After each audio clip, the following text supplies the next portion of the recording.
Hola, ¿cómo están? Estamos nuevamente en la hora liberal por Radio Agricultura, Agricultura TV, junto a Ignacio Briones. Esta vez estamos los dos sin invitados. Ignacio, ¿qué tal? ¿Qué tal, Gonzalo? Los saludo a todos. Estamos solos aquí como en el living de la casa sin invitados. Sí, ahora yo estoy con una fonía media... Me tiene medio averiado. El 18 de octubre será, pues. Lo Ser, recuerdo. Una resaca.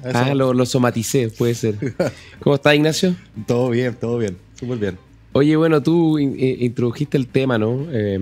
La semana que pasó, que termina, es una semana donde se cumplieron los 4 años del inicio del estallido social, revuelta, estallido delictual. Ha tenido un montón de nombres que yo creo que es un reflejo de las múltiples aproximaciones que cada uno tiene respecto a un momento de nuestra historia que fue muy brutal, que fue muy fuerte y que bueno, ha pasado el tiempo. No tanto, pero ya ha pasado un buen tiempo, como yo creo, para poder empezar a hacer balance y reflexiones y aproximaciones un poquito más sopesadas, ¿no? No sé cómo lo viste tú o cuál es la primera aproximación que a ti te viene con ese tema. Lo primero que se me viene es que este 4º aniversario pasó sin pena ni gloria. Por lo tanto, eso refleja una cuestión para mí muy importante. Eso es impresionante. Que el octubrismo... Sí. En lo que significó y lo que se reivindicó está muerto. Yo creo que es una buena noticia para Chile. O tremendamente avergonzado. Claro, porque creo que la gracia del tiempo y la distancia es que uno va haciendo miradas más ecuánimes. Yo recuerdo cuando nosotros estábamos en el gobierno, yo llegué al gabinete justamente después del 18 de octubre, el 28. ¿A todo esto dónde estaba el 18? Estaba en mi casa. De hecho, estaba escribiendo una columna que tenía que mandar para el diario La Tercera. Y obviamente capté al tiro que este era un hito muy grande, así que tuve que cambiarla. La columna era de impuestos, era de reforma tributaria. Bueno, la cosa es que estando en el gobierno, nosotros fuimos testigos bien protagónicos de lo que significó la violencia, la destrucción, el saqueo, las personas que lo sufrieron, comerciantes, digamos, el miedo, la parálisis, el daño económico. Esto tuvo una consecuencia económica gigantesca. Y tuvo una segunda consecuencia importantísima, creo que se arrastra hasta hoy día, que es que de alguna u otra manera varios legitimaron la violencia y deslegitimaron el actuar de Carabineros. La combinación de ambas cosas redunda en el problema o en una exacerbación del problema de inseguridad que tenemos hoy día. Entonces yo mirándolo quizás por el lado positivo, con el tiempo y la distancia, me parece que los ánimos están más apaciguados en aquellos que eran fervientes partidarios de ese momento y lo veían como una epifanía, una cosa romántica, revolucionaria. Que era sueño redentor. Claro, esta cosa media mesiánica, absurda en más de un sentido, ha quedado atrás. Y yo creo que la distancia, incluso para quienes fueron partidarios de ese momento, partidarios en el sentido de esa epifanía, hay lecciones que yo me alegro que vayan quedando arriba de la mesa bien. Primero, nunca validar la violencia. 2, nunca más poner en riesgo la democracia. Un presidente tiene que entrar por la moneda y salir por la moneda, cualquiera sea, o una presidente. Tercero, el uso legítimo del monopolio de la fuerza legítima, valga la redundancia, que tiene el Estado. Si esa es la base de la democracia, el Estado de Derecho y las libertades más básicas. Yo creo que eso ha quedado asentado. Me alegro que el Carabinero haya ido recuperando su prestigio. Ya está muy, muy arriba. Y yo creo que esta borrachera, por así decirlo, que muchos tuvieron en un momento de mucha exaltación, qué bueno que haya pasado la resaca, que hoy día estemos tratando de ver los hechos con mayor lucidez en su justa medida, ¿no? Creo que también, y para terminar te lo dejo planteado, yo creo que eso no quiere decir que uno tenga que abandonar las fuentes de malestar que la sociedad manifestó, porque son dos cuestiones separadas. La violencia es una, el malestar hay que entender sus causas y hay que hacerse cargo. Y creo que en el gobierno del presidente Piñera, con todas las dificultades, avanzamos en parte de ese malestar. Tema de pensiones, aumentamos la pensión básica solidaria en ese entonces 50%, luego viene la PGU. Este gobierno paradojalmente no ha avanzado en nada, ningún área social, ¿ya? Los que eran los más redentores de aquello y más críticos respecto a lo que hacían otros, no ha hecho nada. Mira lo que está en educación, mira lo que está en salud, en fin. Entonces me gusta esto de tener distancia para analizar estos hechos. Hagamos una disección más fina. Porque ha pasado un buen tiempo quizás no suficiente para los historiadores, pero sí yo creo que bastante para hacer una reflexión política más de fondo, ¿no? Y yo creo que lo primero, respecto al balance. Si uno pudiese encontrar algo positivo, yo creo que no hay nada positivo, me cuesta verlo. Porque si uno mira, a ver, en primer lugar, desde el punto de vista de la cohesión social, digamos, o la polarización, que sería como la contracara, ¿no? Y la fragmentación. Hoy día yo creo que estamos tanto más divididos, pero además hay un ánimo como más frustrado, ¿no? Sí. El estallido, bien o mal, mal en mi opinión, pero para mucha gente fue una cuestión que generó esperanza, ilusiones. Hoy día no hay nadie contento, digamos, están todos frustrados, los que lo defendían se esconden, con mucha vergüenza, yo creo, y quienes eran muy críticos están, con buenas razones, más rabiosos y más enojados todavía porque se dan cuenta de que en el fondo detrás de esto no había nada que... O no quedó nada constructivo, ¿no? No quedó nada que rescatar, ¿no? Debilitamos fuertemente las instituciones de la democracia.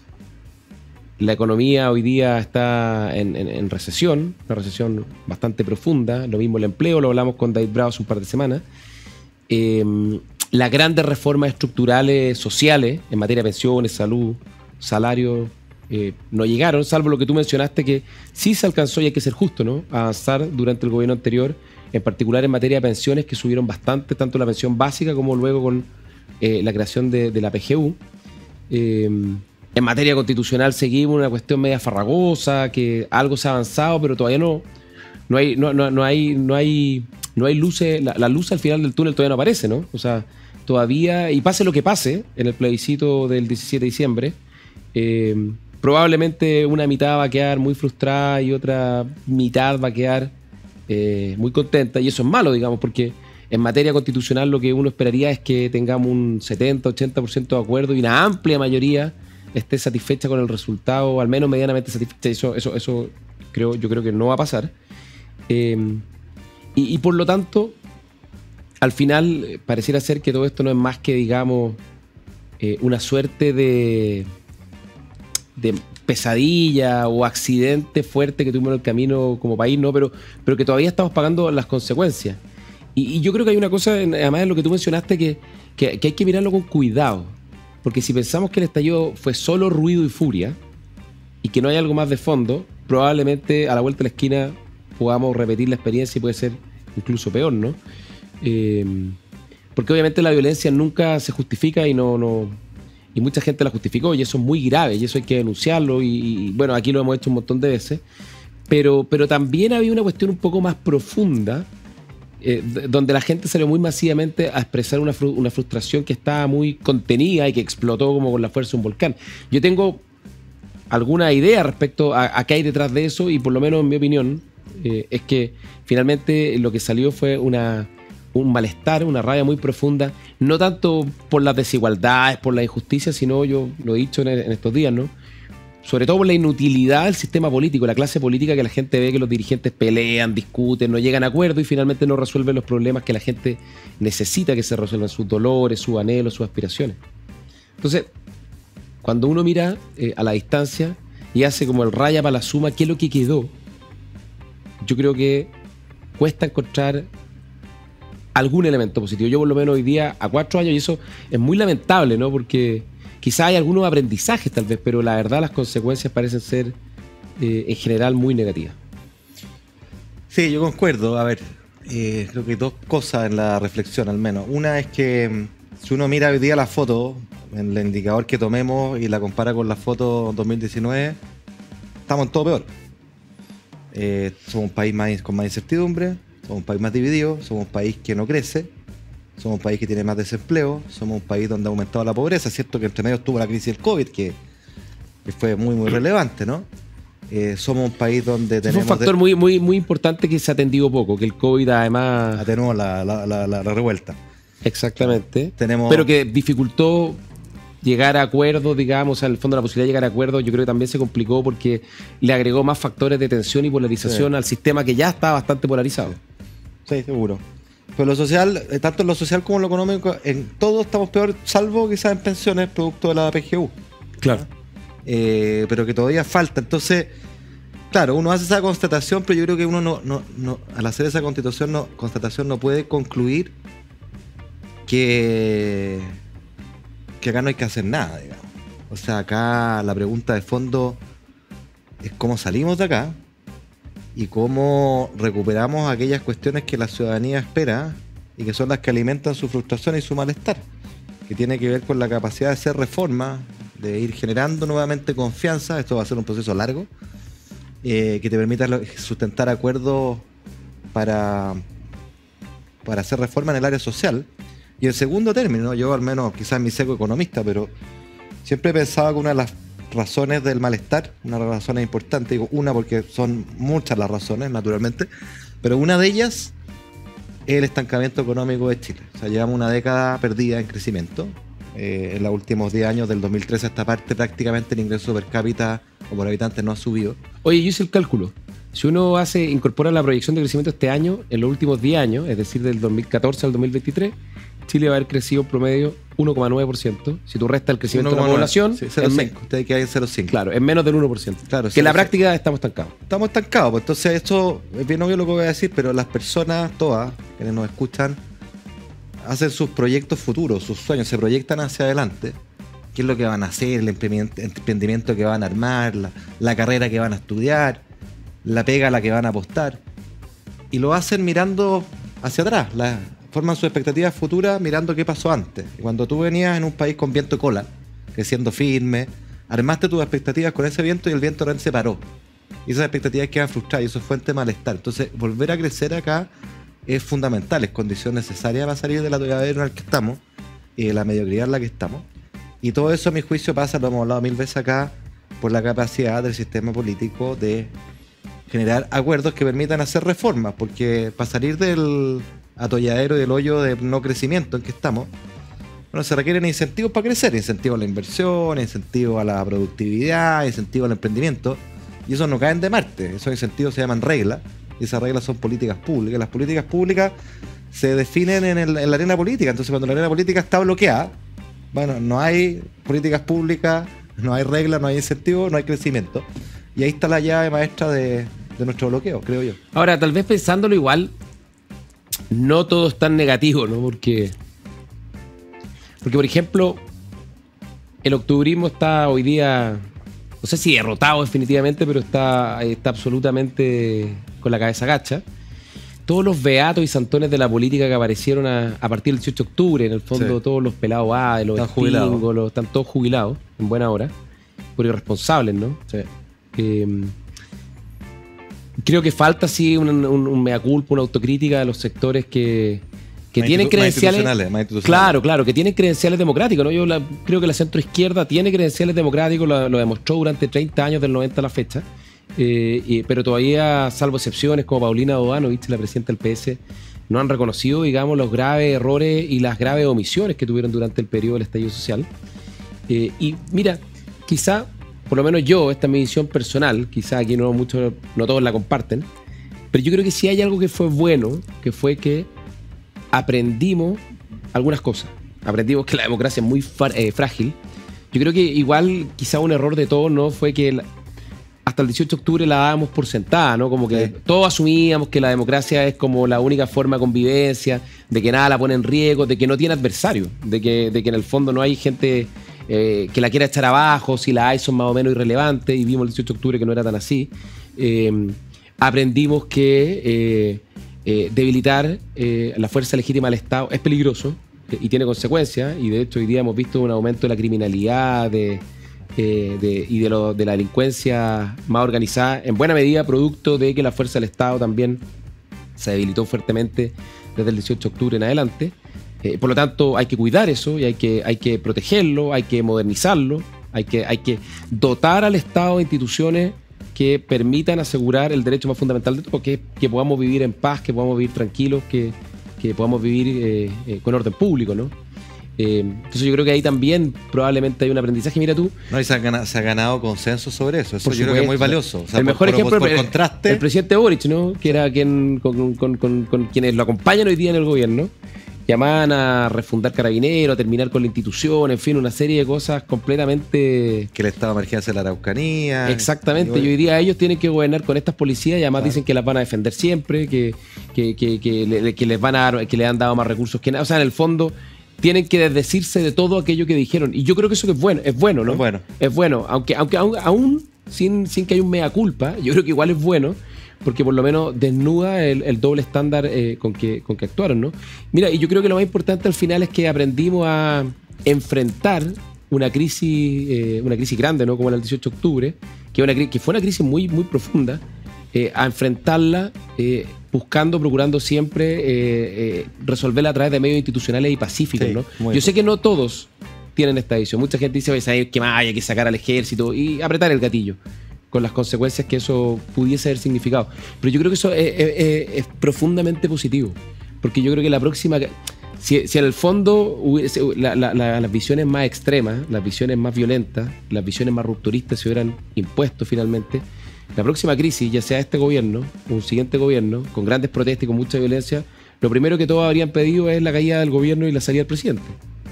Y eso yo creo que hoy día es un estándar más exigente. Sí, estoy de acuerdo. Mira, yo lo complemento con dos cuestiones más. Una, que se habla poco, yo creo que es tiempo de instalarnos en el debate. Solemos atribuirle todas las consecuencias de esto a la élite política, que obviamente son dirigentes, tienen una responsabilidad importante, pero yo me pregunto, ¿y qué hay de los ciudadanos? Porque al final la élite política en el Parlamento, tú lo viste como ministro Sexpress, se mueven por la temperatura ambiente de su constituency, de sus electores, ¿no? De los ciudadanos. Y entonces ocurre que en los primeros meses de la revuelta de octubre, bueno, la gente... Buena parte de la ciudadanía se emborrachó. La gente apoyaba masivamente los saqueos, minimizaba el valor del uso de la legítima... Oye, tenemos que ir a una pausa, pero te propongo que volvamos con esto, porque yo creo que este es un tema que se ha hablado poco y vale la pena profundizar un poco. Ya. Y además quiero contar una anécdota a la vuelta de la pausa. Así que damos una pausa y volvemos con la hora liberal. Me parece. Agricultura TV.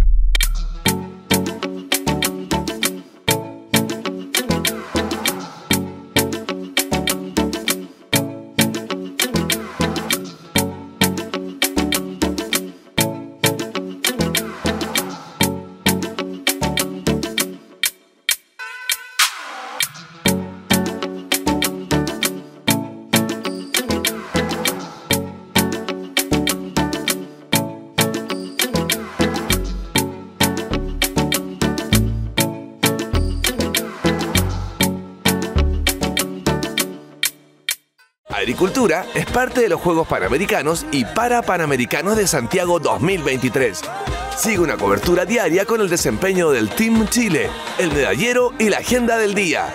Toda la acción de este evento deportivo en Radio Agricultura, Agricultura TV, agricultura.cl y a través de las redes sociales en Instagram y TikTok. La emoción de los Juegos se viven en Agricultura. Estamos de vuelta en la hora liberal con Ignacio Briones. Estamos haciendo, no sé si una terapia, una reflexión. No sé qué, pero algo profundo. Yo creo que todos lo hemos hecho, ¿no? Y todos lo han hecho en sus casas respecto a lo que fue el 18 de octubre. Han pasado 4 años, es increíble cómo ha cambiado el clima de opinión. Estaba viendo encuestas, ponte tú. Salió una encuesta Criteria buena que dice algo así como que hoy día el 55% de la población considera que el estallido social fue más bien algo negativo. Eso era 33, 34% hace 3, 4 años atrás. Y lo mismo respecto a la violencia. Voy a citar los números correctamente. Por ejemplo, las movilizaciones como algo positivo, que per se no son negativas, pero las movilizaciones como algo positivo, el año 2020 tenían un 76% de apoyo, hoy día 44%. O sea, el clima de opinión ha cambiado mucho y tú dijiste algo antes del corte que quería que lo profundizáramos, Ignacio, que tiene que ver básicamente con una canción de los Jaivas a propósito de la película Palomita Blanca, ¿no? ¿Dónde estabas tú? Claro. Eso es lo que hay que preguntarse. ¿Dónde estabas tú el 18 de octubre?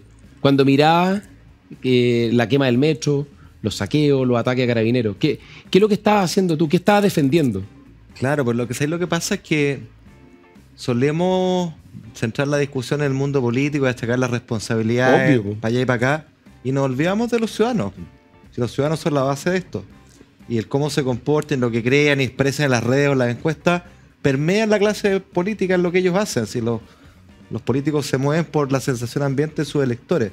Entonces yo creo que es tiempo de también pasarle la responsabilidad a los ciudadanos, a todos nosotros. Bueno, eso es la base de una, ¿Qué hacemos de una sociedad nosotros? liberal. ¿Qué culpa tengo yo de lo que pasó? Porque cuando yo valé el saqueo, después es re fácil quejarse de cuando hay inseguridad, cuando yo minimicé el rol de carabinero, después es re fácil quejarse de la inseguridad y echarle la culpa a un tercero. Yo creo que acá tenemos que, un poco parafraseando a Kennedy, empezar a hacernos la pregunta, no qué otros están haciendo por mí, ¿ah? Sino qué está haciendo el país por mí, sino qué voy a hacer yo por mi país. Un poquito esa es la idea. O sea, acá hay derechos, pero también deberes. Hay responsabilidades que todos compartimos. No somos unas ovejitas así como unos títeres, digamos, de algo que ocurra allá arriba. No, somos parte de la democracia y todos tenemos responsabilidad en cuidarla. Y lo mismo vale a la hora de elegir nuestros representantes, tomar nuestras decisiones políticas. Al final los países tienen los gobiernos, los presidentes y los parlamentarios que se merecen. Y eso llama a la persona a ser súper responsable, y creo que esa es otra lección del 18 de octubre, de no comprarse cantos de sirena. Yo espero que esa sea una lección.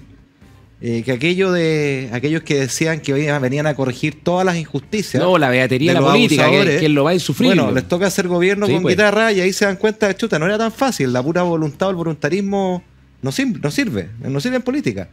Pero eso también es válido para otro espectro. Aquellos que dicen, no, que yo tengo soluciones mágicas para problemas complejos, voy a solucionar la delincuencia así. Bueno, eso es voluntarismo, eso va a fallar. Si la vida real es difícil, es de decisiones complejas, hay que lidiar con una serie de restricciones, y es bueno sincerarlo con los ciudadanos. Decir, oye, quiero ir para allá, pero esto va a tomar tiempo, necesito su apoyo, necesito su responsabilidad. No es solamente los líderes los que tienen que ser responsables. Yo creo que hay una responsabilidad de nosotros los ciudadanos que hay que empezar a tomar en cuenta. Oye, mira, yo dije que iba a contar una anécdota. El otro día fue un periodista a mi casa por una nota que estaban haciendo a propósito de los 4 años del estallido, ¿no?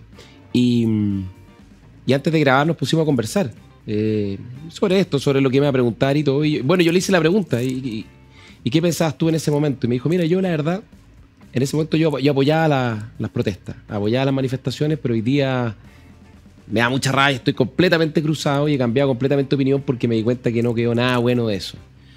Y eso yo creo que le ha pasado a mucha gente. Claro. Y yo creo que eso es un poco lo que tú dices, ¿no? Es como también la responsabilidad que cada uno tiene como ciudadano, porque no somos consumidores. Exacto. No somos individuos, somos ciudadanos, que tenemos derechos y tenemos deberes.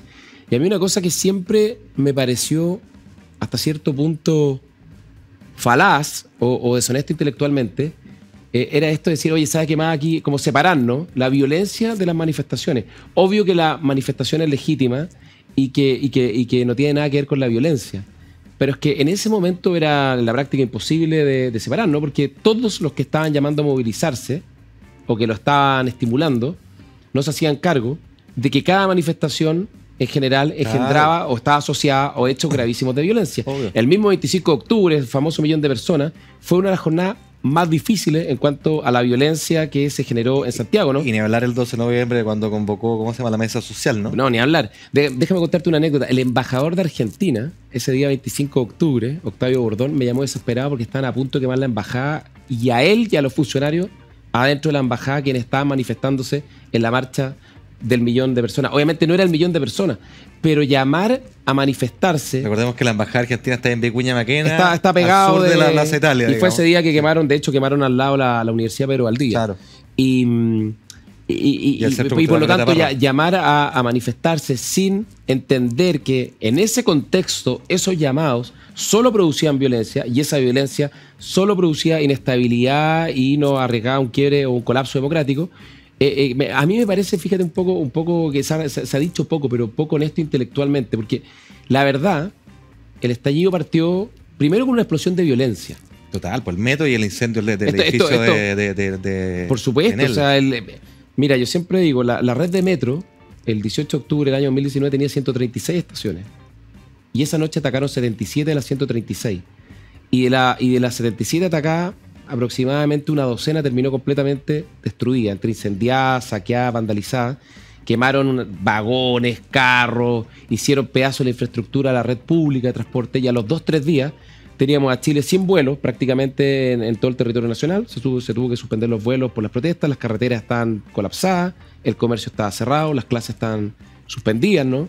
Y el país estaba a la práctica paralizado. Entonces, yo me pregunto, ¿dónde estaban las personas en ese momento exigiendo un alto a la violencia antes que estimulando las manifestaciones? Claro, Porque, todo, no hablemos, las personas que son los ciudadanos, no son los políticos. Nosotros criticamos a los políticos con justa razón que no se opusieron a la violencia, pero la pregunta es para todos nosotros. ¿Y usted dónde protestó contra la violencia? ¿Qué es lo que decía en la conversación del día domingo? ¿Le parecía inaceptable el uso de la violencia, la destrucción, el saqueo, o la avalaba? de hecho, siempre se critica o se ha criticado, ¿no? Y con justa razón, por ejemplo, a los matinales o a los medios de comunicación que fueron los más octubristas en esos meses. Espero que paguen sus culpas. Y fueron muy responsables.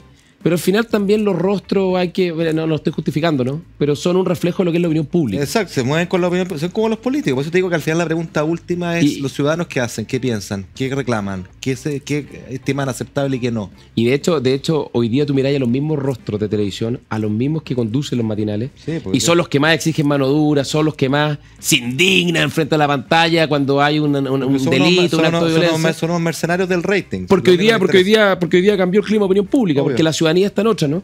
Pero yo creo que esa pregunta quizás es la más importante de todas. ¿Dónde estabas tú? ¿Qué es lo que pensabas tú? ¿Qué es lo que cada uno defendía cuando estaba ardiendo Santiago y el resto de las ciudades de Chile?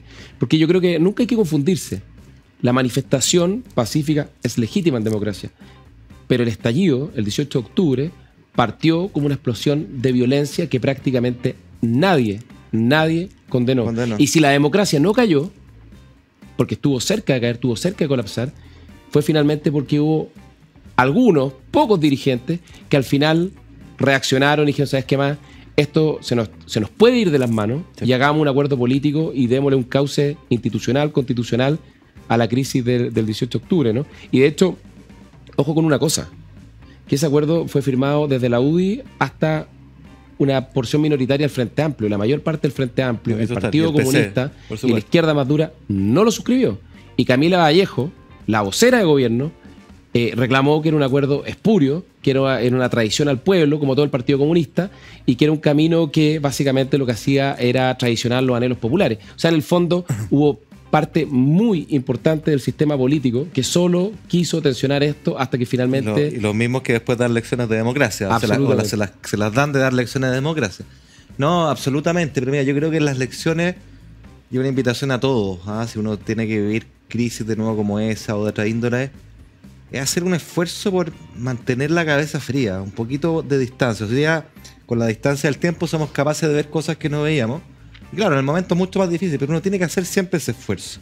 Porque ceder rápidamente a la ola que va en el momento, a la calentura, a la tentación, a lo que la lleva, mucha garantía de errores y además renunciar a nuestra responsabilidad de pensar. Yo recuerdo, yo era ya ministro de Hacienda, a propósito de lo que tú decías de separar la protesta y el malestar de la violencia. Había algunos dirigentes, incluso en nuestro sector, que planteaban que había que abrir la billetera con todo para aplacar la violencia. Y yo le decía, oye, pero... No, tirar la casa por la ventana. Estás loco, o sea, sobre mi cadáver eso. Porque además es un error conceptual, digamos. O sea, una cosa es la demanda social, pero la violencia no se va a aplacar porque corre por un carril separado, parasitario, que se confunde con, o se pliega a la marcha pacífica, se meten en estos parásitos violentistas. Esa es la definición de un parásito, alguien que vive al alero de otro organismo. Y por lo tanto era conceptualmente equívoco pensar que soltando la billetera, sin más, la violencia va a cejar, porque no, eran dos mundos distintos. Y no, eso es como echarle benzina al fuego al final. Echarle benzina al fuego, es botar la plata, ya que uno tiene que ser responsable y explicarle a la gente con honestidad, bueno, esto es lo que se puede hacer. ¿Te acuerdas que nosotros hablábamos de la hoja de ruta? Decir, oye, no podemos pasarnos 20 estaciones porque no tenemos la posibilidad de hacerlo, pero vamos a emprender este camino, vamos a partir en esta estación vamos a ir moviéndonos a esta, hasta que lleguemos a esta. Yo creo que eso Tú es... sabes que si uno mira en retrospectiva, lo que yo me acuerdo además de cuál fue la conducta de la centro-derecha, yo creo que también hay que examinarla. Hemos criticado mucho a la izquierda, pero creo que también es bueno mirar a la derecha y a la centro-derecha. Yo creo que fue un error, y fue un error muy brutal en términos políticos, por ejemplo, que el Partido Republicano, José Antonio Kast, bueno, el Partido Republicano estaba en formación, era un movimiento, no era un partido grande como hoy día, se declarara opositor al gobierno del presidente Piñera. Porque cuando más se necesitaba que se le tendiera la mano y que se ayudara a empujar, digamos, una salida razonable para la crisis en que estábamos, lo que finalmente se recibió fue pura crítica, pura objeción, digamos, y poca voluntad de comprender la profundidad y de que para esto no habían vueltas cortas ni salidas fáciles. Entonces, yo creo que eso se ha discutido poco, y yo creo que también hay que hacer un examen crítico. Y en el caso de la centro derecha, tú lo planteaste bien, ¿no? Yo creo que había como dos miradas, ¿no? Los que estaban más bien en la línea de reprimir duro, sin medir las consecuencias, con todo lo que eso implica, y los que están en la línea de entregar todo, digamos, sin tampoco medir las consecuencias y ver cuál es el efecto que produce en el equilibrio general. Y uno siempre entre medio del amarillo. Claro, y la prudencia, el intentar buscar soluciones de fondo, estructurales, y no apostar, como decía, a las vueltas cortas. Eran pocos, digamos, los que estaban en esa línea. Pero mira, yo creo que otra lección, me diste un buen ejemplo ahí, a propósito del rol opositor, ¿no es cierto?, de republicano, muy legítimo, por cierto. Yo creo que otra lección es que los ciudadanos deber de ejercer su responsabilidad y siempre tratar de tomar un poquito de distancia, es que aprendamos la lección de que aquí las soluciones mágicas y facilistas no existen. O sea, el voluntarismo, que es la definición de que todo el cambio de problemas complejos depende de la mera voluntad. El voluntarismo es la antítesis de la buena política, es una receta para el fracaso. De la misma manera que los juicios simplificadores.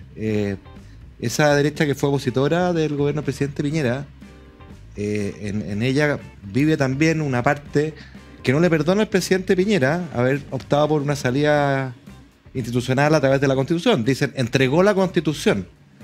¿Ah? Entregó, fue cobarde. Claro, ¿ah? ¿Cuál es el contrafactual? Y yo lo encuentro francamente denigrante como comentario. Y aquí yo voy a dar mi opinión personal. Yo creo que Chile, y el tiempo así lo va a ir mostrando cada vez más, le va a estar inmensamente agradecido al presidente Piñera por la templanza y la valentía que tuvo de decir voy a optar por una salida institucional. Porque el camino y no por un baño de sangre, porque eso no lo dice. Claro, pero eso era la alternativa, un baño de sangre. Pero es que el camino alternativo, ahí como la ligereza del comentario. El camino alternativo, ¿cuál es? Es decir, no, es que había que sacar a los militares y poner mano dura. Chuta que es fácil decirlo desde el living de la casa, ¿no?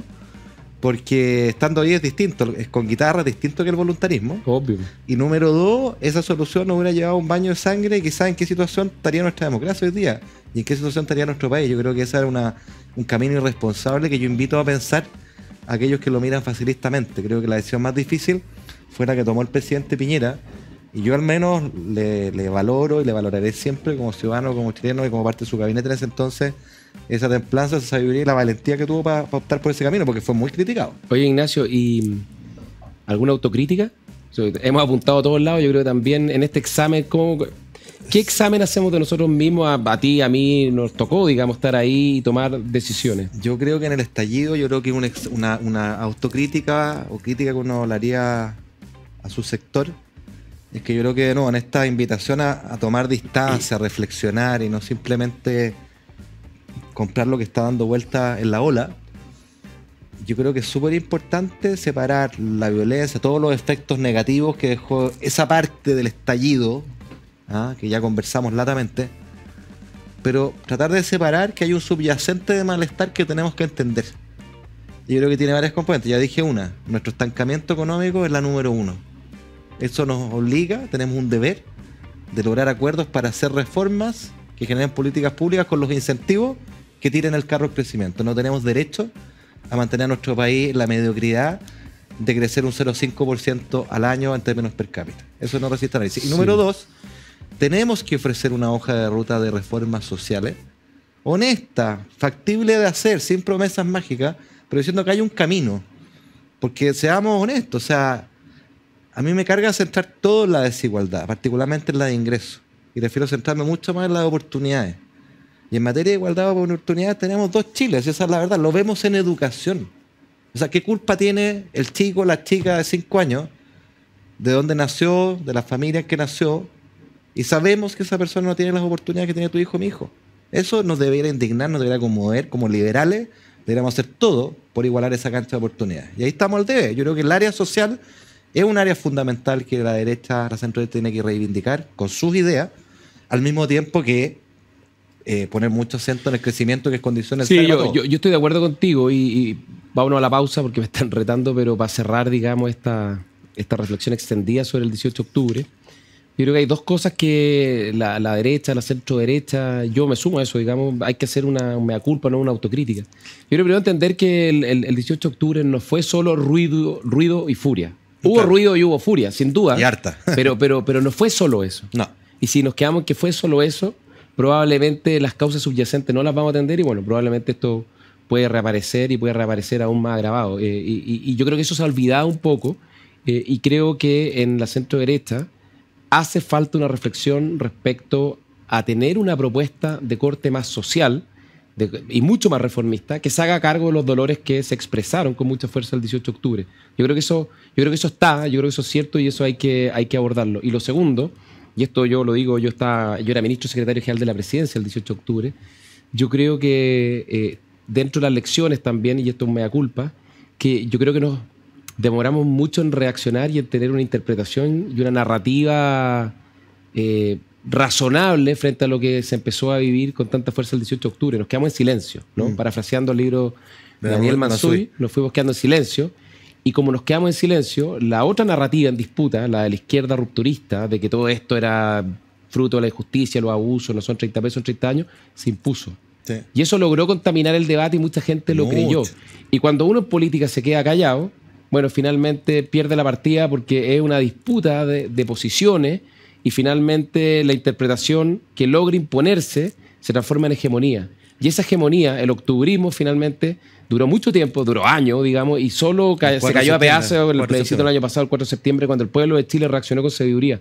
Pero yo creo que eso como mea culpa y como reflexión autocrítica hay que hacerla, porque si la centro derecha quiere volver a ser gobierno y el sector quiere volver a estar en la moneda, creo que hay que atender con mucha más atención estas dimensiones más profundas, no sé, más filosóficas de la política, porque finalmente son las más importantes, porque la política se trata de eso, se trata de mostrar un camino y un camino que le haga sentido a la gente.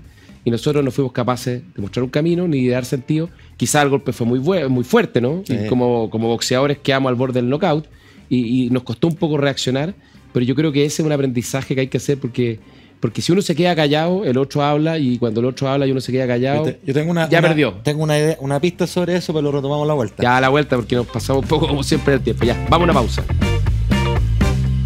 Agricultura TV.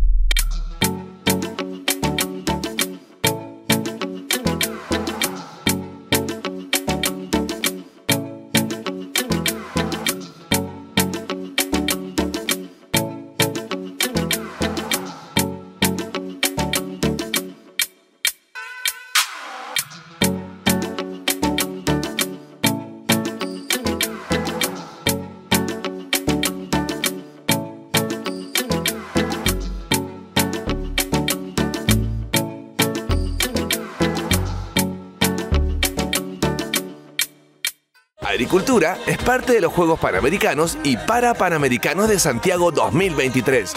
Sigue una cobertura diaria con el desempeño del Team Chile, el medallero y la agenda del día.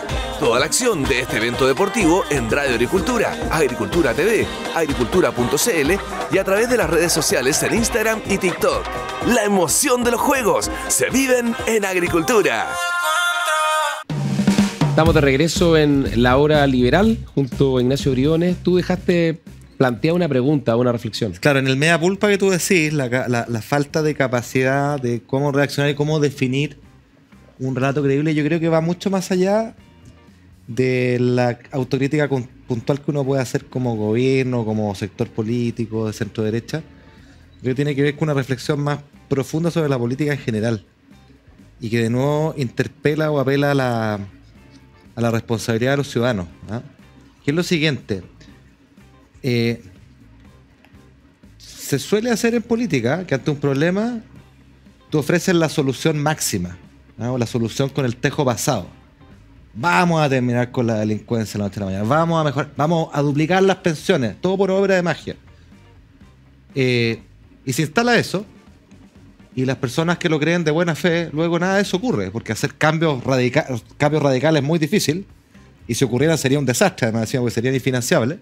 La magia en política no existe. Pero la magia no existe, pero la frustración que queda por la expectativa que creaste es gigantesca, ¿no es cierto? Entonces creo que es mucho más sensato y honesto decir, miren, nos vamos a mover en esta dirección, pero lo queremos hacer serio y creíble. Y quiero que usted me acompañe en esto.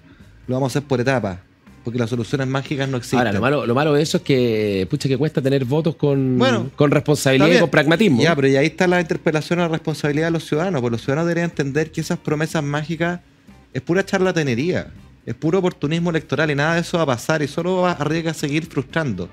Y lo mismo pasa en el CIMETI, cuando tú decías, cuando la oposición misma se plegó al coro de no son 30 años, son 30 pesos y toda esa estupidez, esa tontera. O aquellos que decían que éramos el país más desigual del mundo, o aquellos que decían que no era una verdadera democracia. Todo lo que contrarrestaba era contradictorio con todos los índices que teníamos. Aquellos que cayeron en ese juego, bueno, caen en el mismo error, porque uno tiene que ser responsable cuando eres dirigente y líder de cuál es la información que tú le pasas a los ciudadanos. Si tú instalas que somos el país más desigual del mundo, bueno, un ciudadano de buena fe lo va a tomar y lo va a repetir, ¿no? Entonces, es bien irresponsable, creo, instalar esos discursos, porque esos discursos no son neutros, van quedando y van permeando, y otros lo repiten, las redes sociales lo repiten, y al final las palabras van creando realidad. ¿Ah? Entonces, claro, quizás por eso, quizás por eso yo fui un pésimo candidato, digamos, pero uno debería ser lo suficientemente honesto para decir, sí, quiero de verdad moverme para allá, hay una cancha de oportunidades que hay que emparejar, pero quiero ser sincero, esto no se puede con soluciones mágicas. Esto es con estaciones y con harto trabajo, como todo en la vida. Sí, lo único malo es que el partido realista saca pocos votos. El realismo. Bueno, puede ser. Es difícil, pero bueno.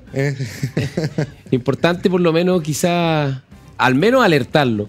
Porque la gente igual algo cree en sus líderes. Si prende la televisión la noche, ve las noticias, escucha la radio. Hay un llamado a la responsabilidad. Y de los líderes y de los ciudadanos. Al final los países tienen a los gobernantes que merecen. ¿Ya? Y cuando uno elige chanta, tiene países chantas. O probablemente la gente tiene gobernantes y líderes que son un espejo, digamos, de lo que es la sociedad. Por cierto, entonces es un reflejo. Tenemos los gobiernos que merecemos. Si tenemos populistas, no vamos a tener un país populista que se va al precipicio. No tenemos gente responsable, un país más responsable que avanza de a poco, como ocurre en todos los avances. No hay saltos discretos, no hay atajos. Y así, pues entonces yo creo que eso nos interpela a todos a no apostar por la primera ola que se nos cruza, que nos seduce. Hay que ponerle un poquito de más. Oye, hablando de responsabilidad, está terminando el segundo proceso constituyente, ya no queda casi nada, en el fondo el partido está como en el minuto 89 y ya no va a cambiar. Van a haber algunos ajustes probablemente en la comisión mixta y en las instancias finales, pero el 98% del texto ya está escrito y lo sustantivo ya es, digamos, y esto está terminando. Y hay que empezar a tomar posiciones de cara al plebiscito del 17 de diciembre. Y es una pregunta donde nuevamente va a pasar o va a aparecer un poco lo que tú dices, ¿no? Discurso maximalista, fake news, exageraciones, y la responsabilidad probablemente brille por su ausencia.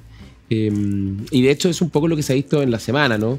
Algunos dicen, aquí hay retroceso de derecho, o en definitiva, si es que esto no se cierra, el caos, digamos, y muy poca racionalidad, muy poca ponderación a la hora de evaluar lo que tiene que hacer el Consejo, ¿no? Con los expertos, proponerle un texto constitucional a la ciudadanía y que la gente decida si es que lo que se está proponiendo es mejor o es peor que lo que hay y permite avanzar o no permite avanzar.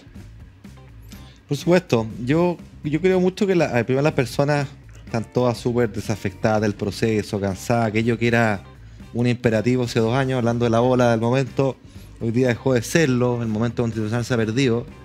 Es difícil transmitir la importancia que esto tiene, porque es una abstracción. Para mí, siempre lo he dicho, una de las cosas más importantes y de contenidos más importantes que tiene el texto constitucional es que hace un esfuerzo por hacerse cargo de este sistema político bloqueado, sin el cual no vamos a tener crecimiento ni reformas estructurales en lo económico y lo social. Muy difícil, porque hoy día no somos incapaces de lograr acuerdos. Tenemos un sistema político con incentivo al combo y la patada, punto. Y acá se avanza bien en eso. Hay avances importantes en materia de reforma al Estado, ahí donde de verdad rasca, que en el empleo público. Entonces yo creo que el texto tiene cuestiones valiosas.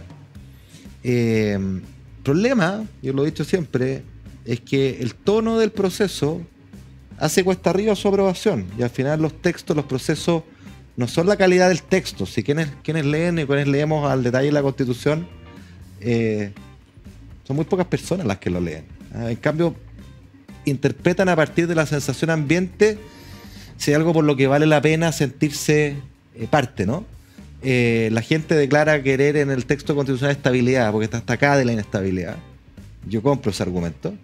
Pero un debate ruidoso, y como las campañas que vamos a tener van a ser binarias, a favor y en contra, muy polarizadas, vamos a ver una ciudadanía que va a estar expuesta a un debate ruidoso que no le da la imagen o la señal de estabilidad. Yo creo que eso es un problema. Y creo precisamente porque el texto tiene cosas valiosas, hubiera valido la pena, y todavía estamos quizás a tiempo, de ampliar lo más posible la base, de que más grupos se sientan parte de este texto. Porque eso es maximizar su probabilidad de éxito. Y lo contrario, si se... No, sería muy bueno que finalmente tengamos un texto, ¿cachai?, que sea ampliamente aprobado. Claro, pues eso es lo fundamental, pero está difícil por cómo ha sido el proceso. Sí. Y a mí lo otro que me hace ruido es que vamos a terminar con una de las constituciones más largas del mundo, en términos no de artículos, sino que de palabras.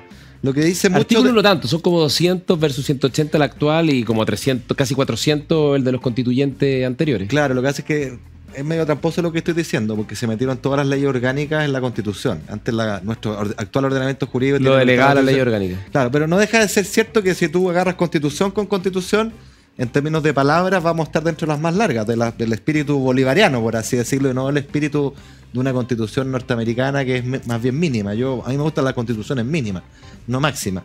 Y eso a mí no me gusta, naturalmente, pero creo que sobre todo el problema es de que no hay este mood, esta sensación de que esto va más allá de la derecha o la centro derecha, que es la que tiene mayoría clarísima en el Consejo. Y al final una constitución es un pacto de convivencia, de unidad. Por ahí se decía una que nos una. O al menos de cierta unidad. Claro, de cierta unidad, que es fundamental. Bueno, pero ahora yo creo, Ignacio, que en esto hay que ser bien claro. Cuando se plebiscite el texto, yo creo que no solo se va a estar plebiscitando el texto que hizo el Consejo Constitucional, sino que me parece que también se va a estar plebiscitando el cierre de este momento constituyente, ¿no? Yo creo que pase lo que pase, probablemente este tema hay que empezar, este capítulo, al menos por un tiempo relativamente no tan corto, hay que empezar a cerrarlo. Yo creo que Chile no puede pasarse todo el tiempo, en cada momento, discutiendo las bases fundamentales de su convivencia y de las reglas fundamentales. Y este capítulo que salió el 18 de octubre, o quizás antes, ¿no?, pero que ya formalmente el 15 de noviembre, cuando se hace el proceso constituyente, el acuerdo constitucional, yo creo que se apruebe o no, este tema hay que empezar a dejarlo atrás, porque quita mucha energía, en primer lugar, te distrae de temas fundamentales, sobre todo los temas que más la gente la premia: seguridad, salud, pensiones, sueldo. Y yo creo que si es que no somos capaces de darnos un texto, quiere decir que nuestra sociedad y la política no está a la altura de lo que el país necesita, y por lo tanto no tiene mucho sentido seguirlo discutiendo. Yo creo que no hay ni una posibilidad de abrir un tercer proceso constituyente o buscar vía en el Parlamento para hacer, quizás se puedan hacer algunas reformas parciales, pero yo creo que como momento constituyente tengo la impresión de que se empieza a cerrar porque la gente simplemente no toleraría otra experiencia más como esta. Sí, yo tengo algunos matices ahí. Primero, claro, o sea, un nuevo rechazo rige la Constitución actual y va a pasar un buen tiempo antes de abrirlo, pero eso no es lo mismo, que va a haber fuerzas, yo me atrevo a anticipar, fuerzas de la izquierda más extrema, que esto es un manjar. Van a bombear desde el día uno la necesidad de un nuevo texto rupturista, similar al de la fracasada primera convención, ¿no? Entonces esa inestabilidad constitucional va a estar ahí. Yo creo que un fracaso en este proyecto tiene costos de oportunidad por lo menos, en términos de lo que podríamos haber logrado si es que nos hubiéramos puesto de acuerdo. Ya mencionamos el sistema político, es la llave para poder hacer reformas económicas y sociales que tiren el carro al desarrollo. No pretendamos tener resultados distintos haciendo lo mismo, con los mismos incentivos de los actores políticos a la patada y el combo. Eso no va a pasar. Y por supuesto, los parlamentarios no van a cambiar ellos el sistema político, que implica cambiarse las reglas que arriesgan su propia elección. Entonces, ahí vamos a haber perdido una oportunidad. Vamos a haber perdido una oportunidad de reformar el Estado, porque ningún gobierno se atreve a comprarse problemas con los gremios. Esa es la verdad, del signo que sea. Y por último, creo que hacia afuera, la señal que se da, si se aprueba o se rechaza, es bien dicotómica. Si se rechaza, la señal de un inversionista afuera es chuta. Los chilenos no fueron capaces de ponerse de acuerdo en lo más básico. Pues seríamos el primer país en el mundo en rechazar 2 veces un proceso pero constitucional. No fueron capaces de generar un pacto de convivencia en lo básico. Este país está polarizado, está dividido. Me la pienso 2 veces antes de invertir. No estamos a la altura, digamos, de lo que se necesita. Claro, y al revés, pues, si el proceso hubiera sido o fuera exitoso, concluyera bien, dirían, chuta, estos gallos, pasaron por una crisis aquella a partir de octubre. Su democracia estuvo en riesgo, pero salvaron por el camino institucional. Tuvieron un primer proceso fallido, aprendieron, tuvieron un segundo y lo cerraron con éxito. Vaya país, a ese país quiero ir. Entonces, tiene costo este fracaso, un eventual fracaso. Y yo creo que el principal riesgo para ese fracaso, más que el contenido del texto, que por cierto hay cosas que a mí no me gustan, pero tiene cosas muy valiosas en lo estructural y las 12 bordes que se pusieron son muy importantes. El principal problema que tiene es la falta de sentido de pertenencia para un grupo amplio de la población, me temo. Pero equivocarme, digamos. Y eso creo que es un error estratégico, porque todos quisiéramos cerrar este proceso de una vez por todas, cerrarlo bien, mirar para el futuro, ponernos a las cosas urgentes, entre otras volver a crecer y empezar a arreglar los problemas sociales. Sí, ahora yo creo que así como la mayoría republicana no estuvo dispuesta, digamos, a prestar más el lápiz para poder llegar a un texto con más amplio acuerdo, creo que la izquierda usa también de su posición de minoría, porque esto, por ejemplo, la comisión mixta de presentar las mismas indicaciones duplicadas y no estar dispuesto, digamos, a tener indicaciones con acuerdo, básicamente para que no digan que ellos estuvieron a favor de algunos temas, o votar en contra de algunas cosas que para ellos eran súper importantes, cambiar, por ejemplo, el quién por el qué en el tema de la protección de la vida que está por nacer.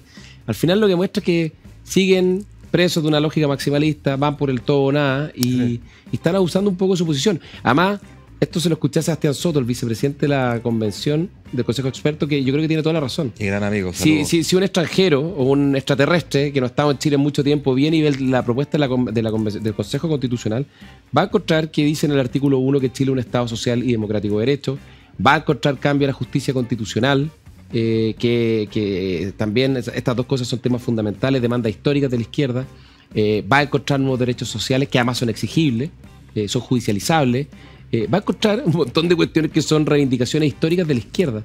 Entonces, que la izquierda termine llamando a votar rechazo para quedarse con la constitución de Pinochet, o sea, en el fondo, que esté llamando a seguir con la constitución de Pinochet, yo creo que es como, no sé si un castigo, o es una paradoja o una ironía, pero yo creo que es lo que demuestra la falta de madurez política de buena parte de la izquierda en Chile, en particular la centroizquierda, que de la otra izquierda uno espera poco o nada, ¿no? Pero en particular de la centroizquierda, que yo creo que también no ha estado a la altura de este proceso nuevamente y ha abusado de su condición de minoría. Puede ser, bueno, las relaciones humanas son tan misteriosas y hay dime y direte y... Bueno, al final todo y un poco eso, ¿no? que se llene. Bueno, tú que no te vuelves a conocer tantas veces en el Congreso, uno tiene que ser casi un psicólogo para llegar a buen puerto de una negociación. No hay muchos caprichos y susceptibilidades. Pero eso queda para otro capítulo. Ya, oye, nos tenemos que ir. ¿Sin recomendado? Sin recomendar, nos pilló el tiempo, salvo recomendar una cosa. Que vean el Mundial de Rugby este fin de semana. Que vean el Mundial y que vean los Panamericanos. Y Radio Agricultura es radio oficial de los Panamericanos 2023. Por lo tanto, vamos a estar acá en transmisiones especiales hoy día y toda la semana. Así que aprovechemos de tener un evento mundial que es una maravilla y que es una fiesta y que yo creo que va a ser un bálsamo para el espíritu y para la convivencia. Así que eso, nos vamos. Hasta la otra semana. Chao.